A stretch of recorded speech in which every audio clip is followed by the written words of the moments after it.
ให้เฮียนสู่มือบอกเคยลบหนีก็บ่มีว่าสิเข้าใจ จากป.1จนฮอดวิทยาใดเป็นเวลา12 ปี ความโง่ที่สะสมไว้ก็เริ่มสิหลายแล้วตอนนี้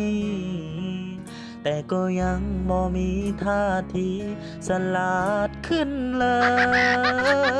ย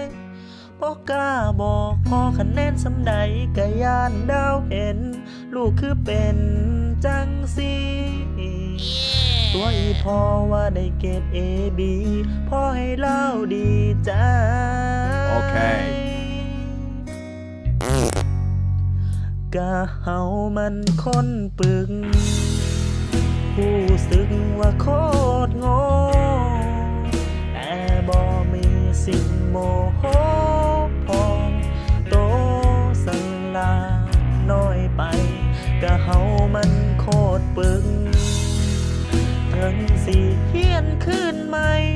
จังไรกะเฮียนบ่ได้อาจารย์สิเก่งมากแต่มองได้มันบ่สำคัญก็ยังว่าเฮียนบ่ได้แก้เกณฑ์ไป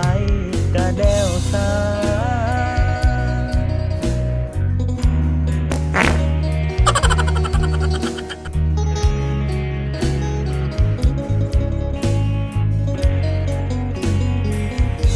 บ่กล้าบอกพอคะแนนสำใดก็ย่านเล่าเห็น ลูกคือเป็นจังสิ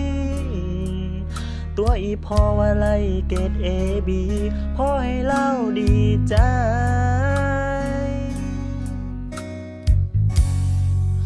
กะเฮามันคนปึกผู้สึกว่าโคตรโง่แต่บ่มีสิทธิ์โมโหพอโตสลาดน้อยไปกะเฮามันโคตรปึกถึงสิเฮียนขึ้นใหม่จังใดก็เฮียน